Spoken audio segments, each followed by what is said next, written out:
दुश्मन अगर मुफ्त में कुछ भी देगा तो आपसे कुछ ना कुछ लेने के लिए देगा। आज चुनाव करीब आ गया है, सरकार बड़ी बड़ी घोषणाएं कर रही है। मैं पूछना चाहता हूं हमारे मामा मुख्यमंत्री जी को कि पिछले 4.5 साल से आप कहां थे? पिछले 4.5 साल में जो अन्याय हुआ है मध्य प्रदेश में, उसका जवाब कौन देगा?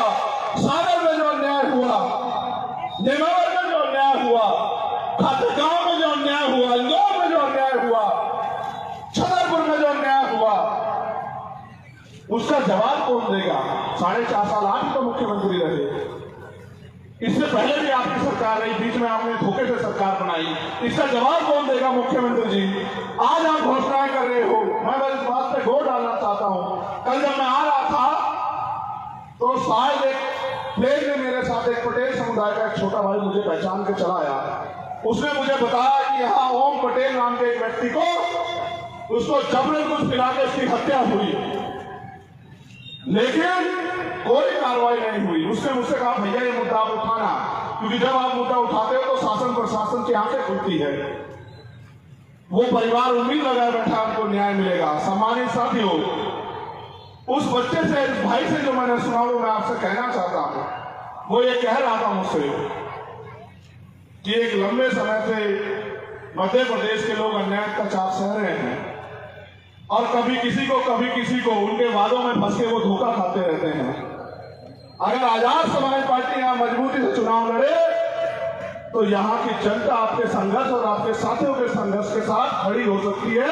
उसके अंदर इतना हौसला है कि वो आपके साथ मिलकर लड़ाई को मजबूत कर सकते हैं। मैं तो लोगों की बात सुनता रहता हूं सम्मानित साथियों। मैं आपको ये बताना चाहता हूं, आपको शायद जानकारी ना हो भी तो और पक्की कर लो। ये इसलिए बताना जरूरी है कि आपको समझ आए। सरकार के पास बजट होता है, बजट समझते हो नहीं समझते बजट को? वो बजट आता कहां से है?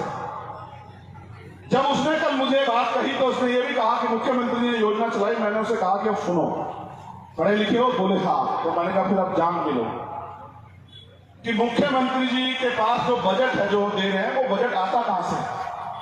तो उन्होंने कहा, पूछा भैया कहां से आता है? मैंने कहा आम जनता जो टैक्स देती है, वो टैक्स का पैसा जिस कोष में जमा होता है, सरकार के खाते में जमा होता है, उसी का बजट बनता है। उसके साथ जो प्राकृतिक रिसोर्स हैं, उनसे जो टैक्स आता है, उससे बजट बनता है। यानी कि मैंने उसको साधारण भाषा में उससे पूछ के समझाया कि तुम एक महीने में कितना खर्चा करते हो, कितने सामान खरीदते हो? वो कहीं होगा तो मुझे सुनेगा। उसने कहा मैं 1 लाख रुपए हर महीने का सामान खरीदता हूं। मैंने कहा 28% जीएसटी है, तुम 1 लाख रुपए का सामान खरीदते हो, 28,000 रुपए सरकार को देते हो, सरकार तुम्हें कितना फायदा देती है?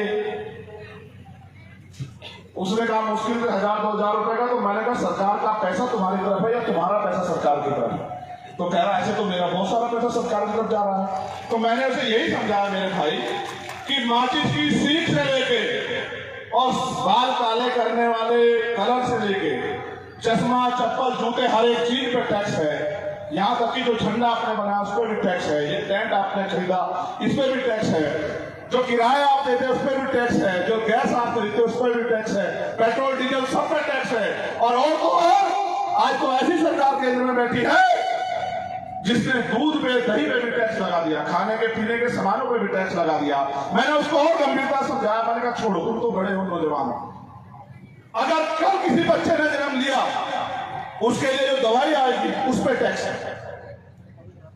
उसके लिए जो डायपर आएगा उस पर टैक्स है, उसके लिए जो दूध आएगा उस पर टैक्स है, उसके लिए कुछ भी आएगा, कोई कपड़ा, सब पे टैक्स है। यानी कि जो भारत में पैदा हो गया वो हर एक व्यक्ति टैक्स दे रहा है। लेकिन क्या जब तक वो अपने पैरों पर ना खड़ा हो जाए सरकार उसे कुछ दे रही है? तो कह रहा बहुत नहीं, वो बहुत कुछ दे नहीं रही। तो मैंने उसको समझाया कि जनता के पैसे को जनता को वापस लौटाना यही सरकार का काम है। लेकिन सरकार इस तरह का दिखावा करती है कि हम 1500 रुपए लाडली बहन योजना के दे रहे हैं। मुख्यमंत्री जी कितने पैसे दे रहे हैं लाडली बहन योजना के? कितने? हमसे सुनो, मध्य प्रदेश के हर एक व्यक्ति को 5,000 रुपए प्रति व्यक्ति महीना हम लोग देने का काम करेंगे। ये मेरा आपसे वादा। और आप ये भी जान लो, आपको ये पता नहीं पता कि मैं कोई भी बात झूठ नहीं कहता हूं, पता नहीं पता। मुझे ये भी पता है पैसा कहां से आएगा और पैसा कैसे आपकी जेब में जाएगा। मध्य प्रदेश के हर एक नौजवान को रोजगार देने का काम, चाहे वो महिला हो या पुरुष हो, हम लोग करेंगे, ये मेरा आपसे वादा है। जो भूमि विहीन है उनको भूमि देने का काम, जिसके पास कच्चा मकान है उसको पक्का मकान देने का काम, आशा आंगनवाड़ी कार्यकर्ताओं को अन्य सरकारी कर्मचारियों के बराबर वेतन देने का काम, सफाई कर्मचारियों को परमानेंट करने का काम,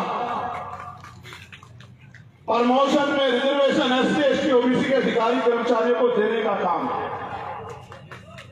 जितना बैकलॉग मध्य प्रदेश में है, पहले महीने में सारा बैकलॉग भर्ती करने का काम, महिलाओं को सुरक्षा का माहौल, सशक्तिकरण का अवसर, सबके लिए अच्छी पढ़ाई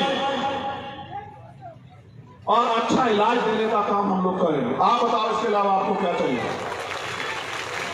मैंने आपको 12 फरवरी को भोपाल में भी कहा था कि अपनी समस्याओं का घोषणा पत्र बना के दे दो मुझे, और ये मांग पत्र बना के दे दो, मैं इसको घोषणा पत्र बना दूंगा। मैं पढ़ा लिखा वकील आदमी हूं, मैं आपके दर्द को दर्द समझता हूं क्योंकि आपका खून हूं,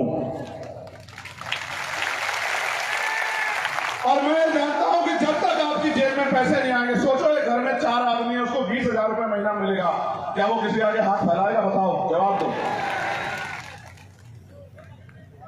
अब मैं आपसे जो कह रहा हूं वो इस बात पे गौर करना, भारत का संविधान भारत के हर एक व्यक्ति को रोटी, कपड़ा, मकान की गारंटी देता है, लेकिन आप ये नोटिस करना, कितने लोग धार्मिक स्थलों के बाहर ऐसे हाथ फैलाए बैठे रहते हैं, कोई को रोटी दे दे। कितने ऐसे लोग होंगे मध्य प्रदेश में जो भूखे पेट सोते होंगे। ये राजनीतिक लोग हमेशा से आपकी मजबूरियों का फायदा उठाते रहे। इनको ये लगता है कि अगर जनता की जेब में पैसा होगा तो वो आपके धोखे में, आपके छूट में नहीं आएंगे। क्या मैं नहीं जानता हमारे लोगों के हाल? अगर शादी करानी हो बेटी की तो उधार लेंगे पैसे, अपने बच्चे को अच्छी जगह पढ़ाना हो तो जमीन गिरवी रख के लोन लेंगे और पूरी जिंदगी उस लोन को उतारते रहेंगे। मैं आपसे कहता हूं, हर आर्थिक रूप से कमजोर वर्ग की हर एक बेटी को जब उसकी शादी होगी 1 लाख रुपए का अनुदान सरकार देने का काम करेगी, अगर आप लोग हमें अवसर दो। भाई अगर आपका पैसा आपके ऊपर लगा दिया तो क्या बदला, क्या नुकसान हुआ? वही पैसा जो नेता अपनी जेब में घुसा ले रहे हैं, एक नेता विधायक बनने के बाद 5-5 हजार करोड़ का मालिक हो जा रहा है, वो पैसा अगर जनता को वापस कर दिया तो क्या नुकसान होगा? नुकसान ये होगा, अमीरों की तिजोरियों पे ताले लग जाएंगे और गरीब के पेट जो है वो भूखे नहीं रहेंगे। बस इतना बदलाव होगा।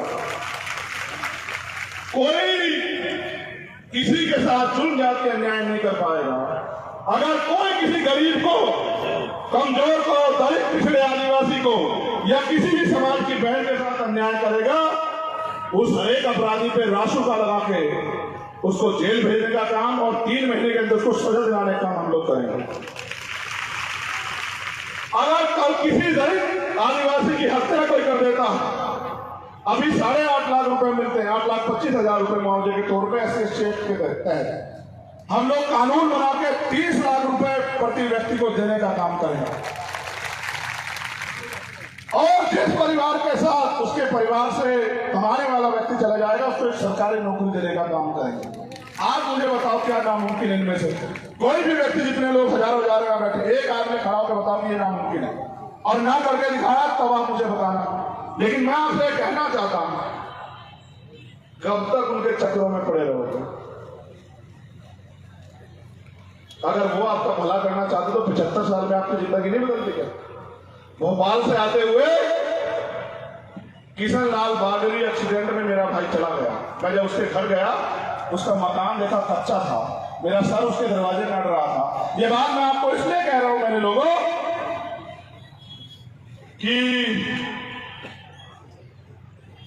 75 साल में सरकार को तमाम सरकारें बदली, किशनलाल बागड़ी का कच्चा मकान नहीं दिखाई। क्या तो दिखाई नहीं दिया या सरकार ने उसकी तरफ आंख नहीं की, या फिर सरकार ने सोचा ही नहीं कि भाई इसको भी पक्के मकान की जरूरत है, बारिश आएगी इसको भी तकलीफ होगी, कीड़ा कांटा कोई इसके घर में भी नुकसान पहुंचा सकता है। इसलिए मैं आपको कहना चाहता हूं, मैंने तो ये भी कहा अगर हमारे आदिवासी साथी तैयार हो जाए तो पहला मुख्यमंत्री मध्य प्रदेश में आदिवासी समाज का हम लोग बनाने का काम करेंगे। मैंने यही भी कहा। लेकिन अब आप ये सोचो, हमारे आदिवासी भाई कहते हैं कि भाई आज अनुसूची 5 का वो लागू नहीं हो रही है, हमारी जल जंगल जमीन पे हकमारी हो रही है। भाई जब राज आपका नहीं होगा तो हकमारी तो होगी। मैं तो आपसे कह रहा हूं आगे बढ़ो।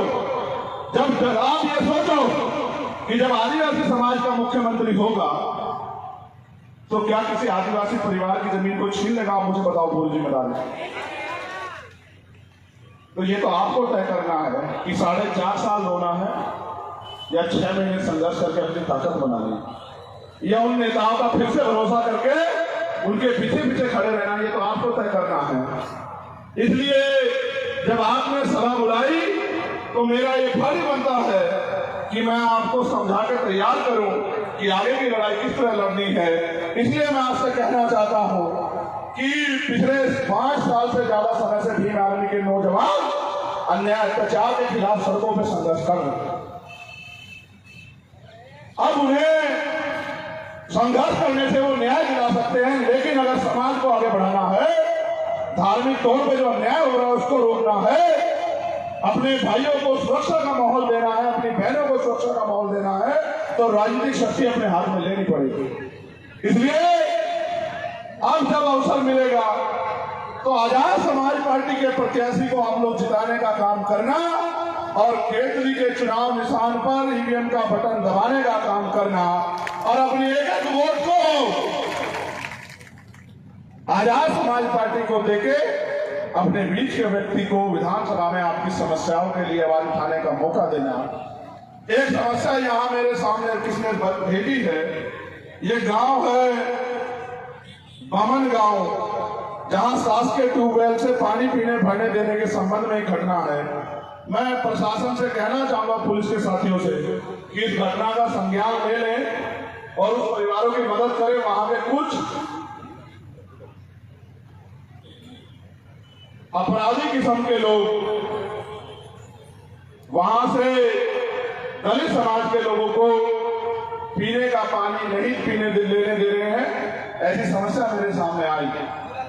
तो मैं पुनः अपने वॉलंटियर साथियों का, अपने भीम आर्मी आजाद समाज पार्टी के सभी सम्मानित नेतागणों का, कार्यकर्ताओं का, पदाधिकारियों का और यहाँ इतने बड़े पैमाने पर आए बहुजन समाज के वफादार योद्धाओं का, बहादुर ईमानदार संघर्षशील योद्धाओं का धन्यवाद स्वागत करता हूं।